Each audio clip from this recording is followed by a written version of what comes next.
Next is mirror formula for concave mirror. अभी तक हमने क्या देखा था, कॉन्वेक्स मिरर के केस, कॉन्वेक्स मिरर। अभी तक हमने कॉनकेव मिरर के केस में देखा था, ठीक है। उसके केस में हमने रियल और वर्चुअल इमेज दोनों के केसेस में देखा था। तो हमारा क्या आया था, ये फार्मूला आया था जो सेम था। आप देखेंगे कॉन्वेक्स मिरर के केस में क्या फार्मूला आता है हमारा, ठीक है। जो हमारे कॉन्वेक्स मिरर के केस में हमारा जो डायग्राम बनेगा, ठीक है, वो हमेशा क्या बनेगा, ऑलमोस्ट वर्चुअल बनती है हमारी जो इमेज होती है। क्यों? क्योंकि ये इरेक्ट बनती है, इरेक्ट होती है, तो हमारी क्या होती है, वर्चुअल होती है। जैसे हमने इस केस में, दोनों केसेस में देखा था, कॉनकेव के मिरर के केस में देखा था, 3 रेज पास की थी। एक तो क्या करी थी, पैरेलल, जो पैरेलल से पास करेगी, ठीक है, वो हमेशा हमें क्या, कहाँ जाती दिखेगी हमें, वो क्या करेगी, रिफ्लेक्ट करेगी। बट कहाँ से, फोकस के अंदर से अपीयर होगी कि ये फोकस में से आके कहाँ हो रही है, रिफ्लेक्ट हो रही है। सेकंड हमने क्या किया था, पोल के ऊपर किया था, जो इंसिडेंट होगा उसी से क्या हो जाएगी, वो रिफ्लेक्ट हो जाएगी। बट ये कहाँ से अपीयर होती दिखेगी, हमारी ए डैश से, जैसे हमने इस केस में देखा था, ठीक है। ये हमारी कैसे अपीयर होती है, ए डैश से के केस में आती, ऐसे लगता है हमारी ये कहाँ से आ रही है, ए डैश से आ रही है, ठीक है। तो ये कैसे अपीयर होगी, ए डैश से आती अपीयर होगी। और थर्ड हमारी क्या जाएगी, सेंटर ऑफ कर्वेचर से जाएगी, ए डैश से पास होती हुई। तो जब ये सेंटर ऑफ कर्वेचर पे जाएगी, ये क्या है हमारा नॉर्मल, तो ये क्या हो जाएगी, वापस क्या करेगी, रिट्रेस पाथ कर लेगी। इसका मतलब क्या हुआ, एरोस का मतलब जिस पाथ से आई उसी पाथ पे क्या कर गई, रिट्रेस कर गई। तीनों के केसेस में क्या करी, ए डैश यहाँ पे हमारा मीट किया, ठीक है। हमारा जिस पॉइंट पे मीट करेंगे वहाँ से क्या कर देंगे हम, इमेज का डिस्टेंस इमेज ड्रॉ कर देंगे। इस केस में क्या बन रही है, हमारी सीधी इमेज बन रही है। इसका मतलब क्या हुआ, स्ट्रेट हो गया ये, ठीक है। अब जैसे हमने बाकी केसेस में देखा था, ऐसे ही हम क्या करेंगे, 2 ट्राइंगल्स कंसीडर करेंगे, ठीक है। सबसे पहले हम क्या, कौन सा ट्राइंगल कंसीडर करेंगे, यहाँ से ए बी सी, ये हमारा क्या है, ए बी सी ट्राइंगल है, ठीक है। दूसरा ट्राइंगल कौन सा हो जाएगा, A dash B dash C triangle हो जाएगा, ठीक है। जैसे उसके केस में देखा था, इमेजेस का रेशो हो जाएगा A B over A dash B dash is equals to C B over C B dash हो जाएगा, ठीक है। अगेन दूसरा ट्राइंगल कौन सा ले लेंगे हम, ए बी पी ले लेंगे, ठीक है, that is A B P triangle. और इस केस में क्या ले लेंगे, ए डैश बी डैश और पी ट्राइंगल, ठीक है। अब की बार क्या लेंगे, इन दोनों ट्राइंगल से लेंगे, इमेज और ऑब्जेक्ट का रेशियो देखेंगे, ठीक है, और डिस्टेंस का रेशियो देखेंगे, that is B P over B P dash, ठीक है। अब ये दोनों कॉमन है, तो दैट मीन्स ये दोनों इक्वल हो जाएंगे, जैसे हमने पिछले केसेस में देखा। अब इसको किसकी टर्म्स में लिख देंगे, हम पी की टर्म्स में लिख देंगे, सी बी को, ठीक है। ये हमारा क्या था, सी बी था, इसको पी की टर्म्स में आप कैसे फाइंड आउट करोगे, B P plus P C हो गया। ऐसे ही जब हमने सी बी डैश देखा तो P C minus B P dash हो गया, ठीक है। तो इसको क्या करोगे, इसमें पुट कर दोगे, इस इक्वेशन में पुट कर दोगे, इक्वेशन नंबर 8 में। तो यहाँ से हमारा क्या आ जाएगा, B P plus P C over P C minus B B dash is equals to P B over P B dash, ठीक है। अब हम क्या करेंगे, साइन कन्वेंशंस लगाएंगे इस केस में, ठीक है। सबसे पहले कौन सा हो जाएगा, पी बी, ये क्या है हमारा, पी बी हो गया, ठीक है। इसका मतलब क्या हुआ, जिसमें इंसिडेंस थी इससे ऑपोजिट हम देख रहे हैं, तो दैट मीन्स नेगेटिव साइन आना चाहिए, ठीक है। और पी बी डैश के केस में क्या आएगा, इसी में इंसिडेंस थी और इसी में ही हम मेजर कर रहे हैं, तो दैट मीन्स ये क्या हो जाएगा, पॉजिटिव हो जाएगा। और P C is equals to R, क्योंकि इसकी तरफ है हमारा सी, ये भी हम इधर को मेजर कर रहे हैं, तो दैट मीन्स आर भी पॉजिटिव हो गया। हमने क्या किया, विद साइन ये सारी की सारी वैल्यूज़ किस इक्वेशन में, 9 इक्वेशन में पुट कर दी, ठीक है। और क्या कर दिया, इसको क्रॉस मल्टीप्लाई कर दिया।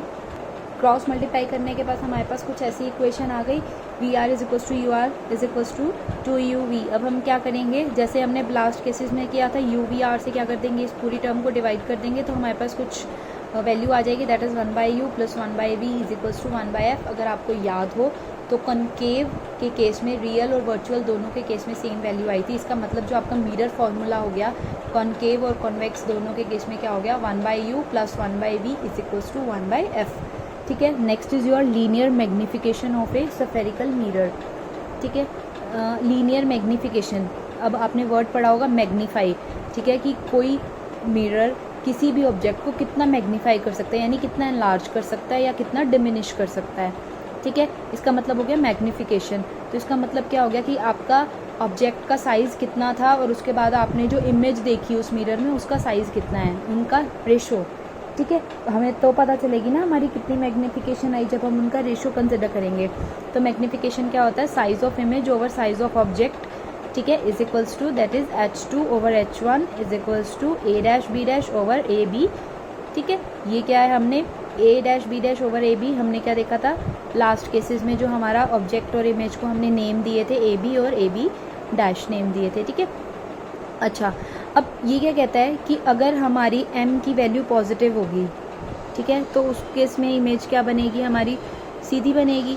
अगर m की वैल्यू नेगेटिव होगी, ठीक है, और m की वैल्यू नेगेटिव कब होगी, जब h2 की वैल्यू नेगेटिव होगी, और h2 की वैल्यू नेगेटिव होने का मतलब क्या है, इमेज क्या है इस केस में हमारी इन्वर्टेड है। ठीक है, हम कहता है एज्यूम करके चलते हैं कि h1 की वैल्यू क्या है, हमारी पॉजिटिव है।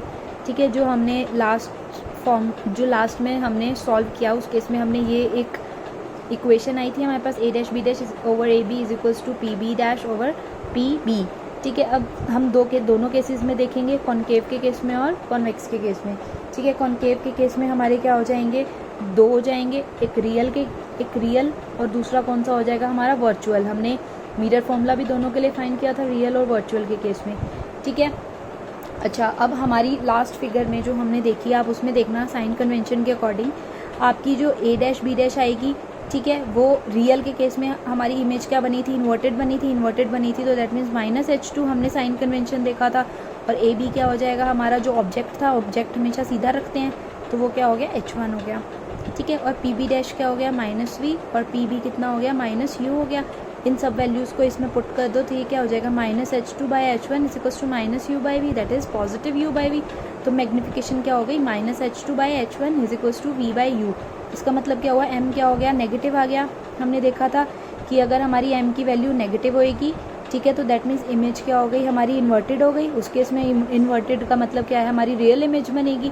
ठीक है, तो ये हमारा क्या हो गया, मैग्निफिकेशन का फॉर्मूला हो गया। इस केस में हमारी m क्या आएगी, हमेशा नेगेटिव होएगी। m नेगेटिव होने का मतलब क्या है, हमारा h2 नेगेटिव हो गया यहाँ से, और h2 यानी h2 नेगेटिव होने का मतलब क्या है, हमारा जो आपका ऑब्जेक्ट है, ठीक है, वो जो आपका ऑब्जेक्ट आपकी इमेज बनी, ठीक है, इमेज उल्टी है तो मतलब क्या है, रियल है। वर्चुअल के केस में हमने क्या देखा कि a डैश b डैश ऊपर को बनता है, तो यानी पॉजिटिव h2, और a b क्या है, पॉजिटिव h1। ऐसे ही p b डैश क्या है, प्लस v, और p b क्या है, माइनस u। ठीक है, तो इस केस में हमने m की वैल्यू क्या देख ली, h2 by h1 is equals to v by minus u हो गई। अब m क्या है, पॉजिटिव है इस केस में, क्योंकि हमारी h की वैल्यू क्या है, पॉजिटिव है।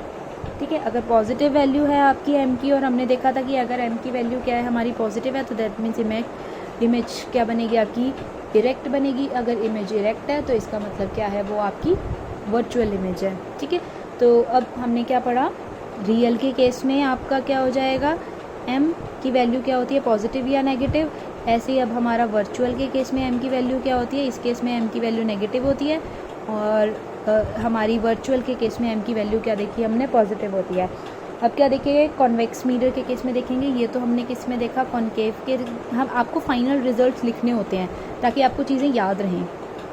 ठीक है, कॉन्वेक्स के केस में हमने क्या देखा, हमारी इमेज हमेशा क्या बनेगी, प्लस h2 बन जाएगी। ए बी की वैल्यू भी क्या है, हमारी प्लस h1 है। ठीक है,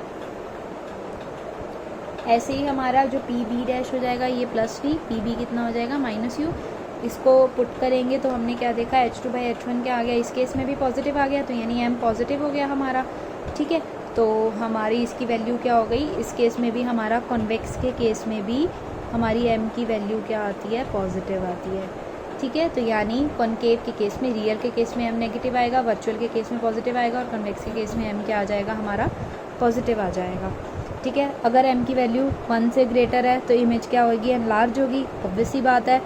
अगर m की वैल्यू 1 से छोटी है तो इमेज क्या हो जाएगी, हमारी डिमिनिश हो जाएगी। ठीक है, इसका मतलब क्या हुआ, साइज़ ऑफ इमेज। अगर इमेज का साइज़ क्या है, 1 से बड़ी है, ठीक है, तो इसका मतलब क्या हुआ कि आपका जो ऑब्जेक्ट का साइज़ था और इमेज का साइज़ था, ठीक है, वो सेम तो है ही, बट इमेज का साइज़ बड़ा है, तो दैट मीन्स 1 पॉइंट कुछ वैल्यू देगा वो आपको। ठीक है, 1 पॉइंट कुछ वैल्यू देगा, तो दैट मीन्स क्या हो गया, आपका इमेज एनलार्ज हो गई, आपकी इमेज बड़ी हो गई। ठीक है, अगर हमने अब एक और क्या देखते हैं, अगर m की वैल्यू क्या है, पॉजिटिव है, तो इमेज क्या बनी, हमारी इरेक्ट बनी या वर्चुअल बनी। अगर m नेगेटिव है तो हमारी इमेज क्या बनी, इन्वर्टेड बनी और रियल बनी। ये पॉइंट्स आपको ध्यान में रखने, आगे क्वेश्चन सॉल्व करने के काम आते हैं। ठीक है, कॉन्वेक्स के केस में, अभी कॉनकेव के केस में हमने क्या देखा, पॉजिटिव भी हो सकता है, नेगेटिव भी हो सकता है, बट हम कॉन्वेक्स के केस में हमेशा क्या होएगी, वो पॉजिटिव होगी।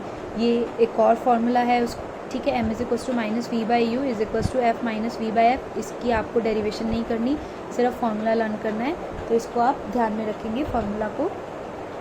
ऐसे ही आप क्या करेंगे, ये जो आपका relation between speed of object और इमेज ऑफ ऑब्जेक्ट है, इसका भी फार्मूला ध्यान में रखेंगे, V I is equals to minus of F of U minus F का होल स्क्वायर वी नॉट। ठीक है, ये आपका रिलेशन आता है, इस रिलेशन को भी आपको ध्यान में रखना है। Next is your practical application spherical mirror. अब स्फेरिकल मिरर दो टाइप के हैं, कॉनकेव और कॉन्वेक्स। इनके कुछ प्रैक्टिकल देखेंगे कि ये हमारे कहाँ कहाँ यूज़ आते हैं। सबसे पहले हम देखेंगे कॉन्वेक्स मिरर कहाँ कहाँ यूज़ आता है।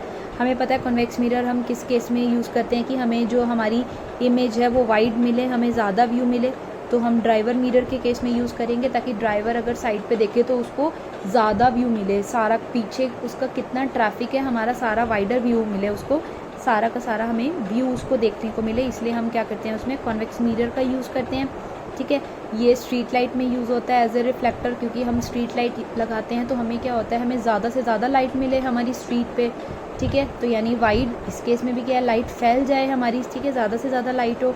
इसीलिए हम क्या करते हैं, जो लाइट होती है, जो लाइट लैम्प होता है, वो डाइवर्ज कर जाता है लार्जर एरिया पे। नेक्स्ट इज़ कॉनकेव मिरर के देखते हैं प्रैक्टिकल एप्लीकेशंस कहाँ यूज़ होते हैं।